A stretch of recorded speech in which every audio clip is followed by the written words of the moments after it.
Les retraités du secteur public en Côte d'Ivoire n'attendront plus 6 mois pour toucher leur pension. Désormais, après 30 jours, c'est-à-dire 1 mois, ils pourront percevoir leur argent. Cette avancée dans le paiement des pensions fait partie de nombreuses réformes entreprises par l'institution de prévoyance sociale, Caisse générale de retraite des agents de l'État, IPS-SEGRAE.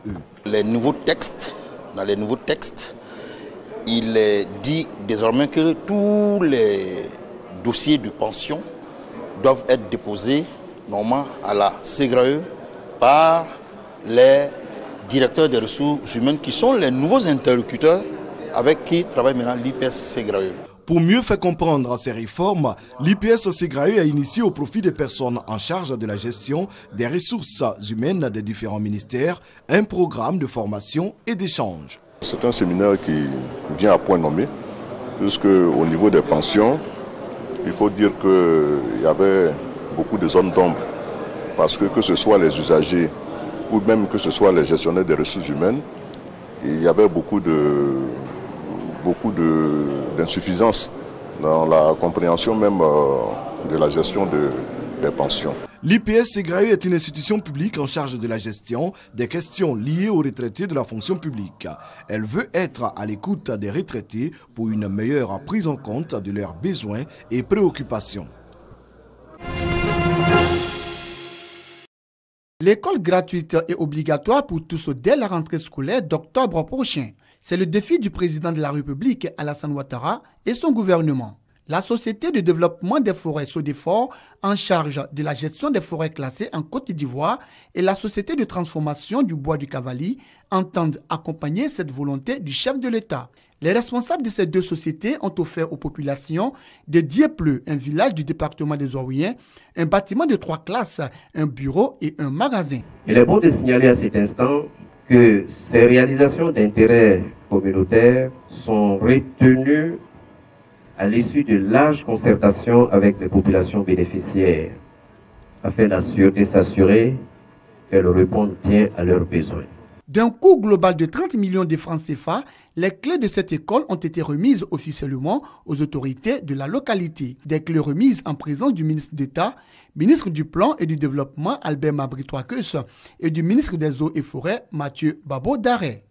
Tous vos enfants doivent être scolarisés, comme l'a décidé le président de la République, son Excellence Alassane Ouattara. Aucun enfant en âge d'aller à l'école ne doit rester à la maison. Les donateurs exhortent les populations à en faire bon usage afin de faire bénéficier au village de Diepleu d'autres infrastructures modernes. Un code étoile 430 dièse et vous avez accès aux informations de la Bourse régionale des valeurs mobilières, la BRVM. Lancé officiellement, le service Info BRVM permet de rapprocher les marchés boursiers des populations avec des informations essentielles. Ce service comprend 3 volets. Le premier volet, c'est la diffusion quotidienne du résumé du marché. Les cours, les indices, la capitalisation. Le deuxième volet, c'est la diffusion de certaines informations liées à la vie du marché, comme les paiements de dividendes, les paiements d'intérêts, les augmentations de capital, les offres initiales, etc. Et le troisième volet, c'est l'éducation des populations. Le volet éducation vise à aider les populations à mieux prendre leurs décisions d'investissement en mettant à leur disposition des outils pédagogiques sur les concepts de base, les définitions de quelques instruments du marché. Une réponse favorable à cette préoccupation du gouvernement. J'ose espérer que le service Info BRVM que nous lançons ce jour permettra d'accélérer la culture boursière de nos populations et de susciter encore plus de transactions sur nos marchés. Les indices de la BRVM soulignent que la capitalisation du marché des actions est passée de 3 177 milliards de francs CFA en fin 2011 à 6 320 milliards au 31 décembre 2014. Le marché obligataire a lui atteint 1 139 milliards de francs CFA au 31 décembre 2014. Pour ce premier anniversaire de l'Association des Indiens vivant en Côte d'Ivoire, l'ambassadeur de Côte d'Ivoire en Inde, Seniti Mele, et celui de l'Inde en Côte d'Ivoire, Dinesh Bhatia, étaient tous deux présents. Devant les nombreux Indiens résidant en Côte d'Ivoire qui ont effectué le déplacement pour la circonstance, les deux ambassadeurs ont traduit la volonté des deux pays de renforcer leurs relations de coopération. Une coopération qui dure depuis des décennies, qui s'est davantage renforcée avec l'ouverture d'une ambassade de l'Inde en Côte d'Ivoire il y a 30 ans. La Côte d'Ivoire, qui veut s'inspirer du modèle de développement de l'Inde, a ouvert également une ambassade dans ce pays depuis 2005. Cette association, selon les initiateurs, vise donc à renforcer les relations entre Indiens vivant en Côte d'Ivoire d'une part et d'autre part à élaborer des projets de développement au profit des Ivoiriens. Les Indiens en Côte d'Ivoire sont en majorité présents dans le négoce de la NACAD et dans le secteur informatique. Ils sont aujourd'hui environ 10 000 Indiens qui participent au développement de la Côte d'Ivoire à travers les différentes activités qu'ils mènent.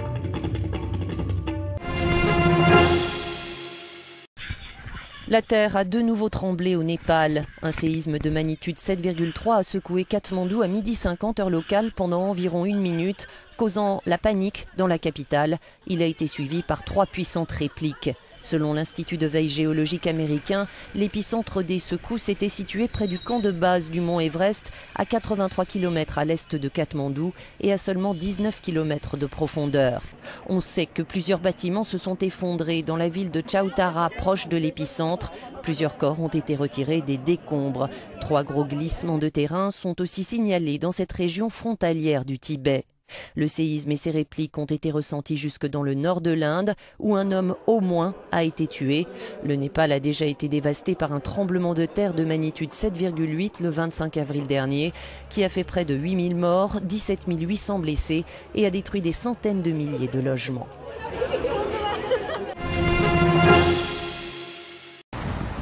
New York, une ville au loyer vertigineux. Devant l'explosion des prix de l'immobilier, certains promoteurs ont décidé de construire des micro-appartements. Dans cette usine de Brooklyn, une 50aine d'appartements préfabriqués sont en cours de montage. L'immeuble de 9 étages va être assemblé à Manhattan dans quelques mois. Avec leur cuisine équipée, balcon intégré et une hauteur sous plafond de 3 mètres, ces unités d'habitation ont tout pour séduire et pour compenser une surface comprise entre seulement 24 et 34 mètres carrés. Les gens qui ont besoin de ce genre d'appartement sont pour l'instant obligés de se débrouiller. Ils divisent une chambre existante pour ajouter une pièce, ils installent eux-mêmes des murs intérieurs ou des partitions. Ils transforment les appartements existants pour les adapter à leurs besoins, parfois de manière illégale.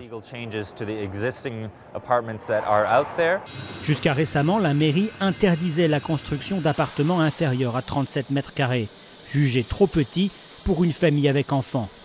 Mais devant le nombre croissant de célibataires à New York, ces surfaces familiales sont de moins en moins nécessaires. Il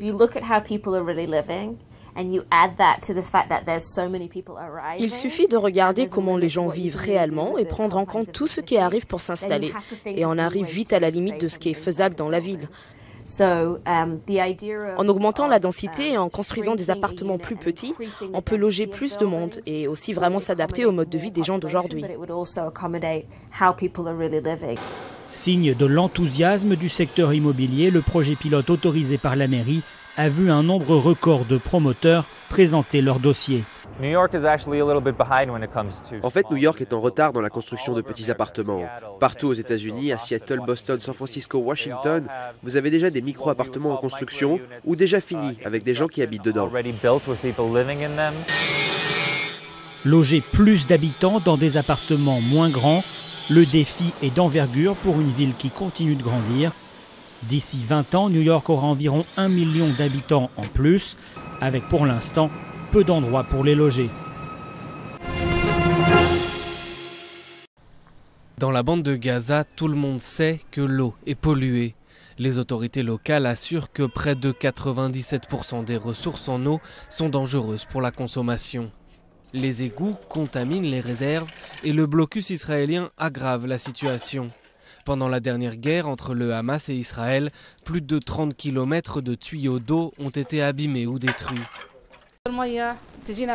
Ici, l'eau est salée comme la mer et elle a l'odeur des égouts.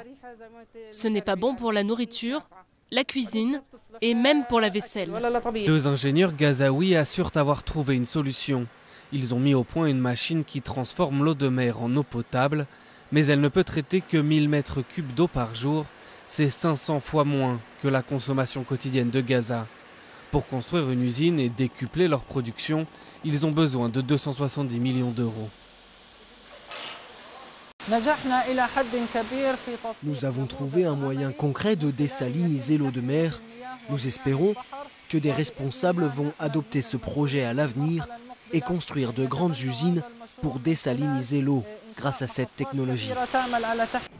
Les ressources en eau de Gaza proviennent d'une nappe phréatique, mais des experts assurent qu'elle sera inutilisable dès 2016 car son niveau baisse et que l'eau de mer s'y infiltre.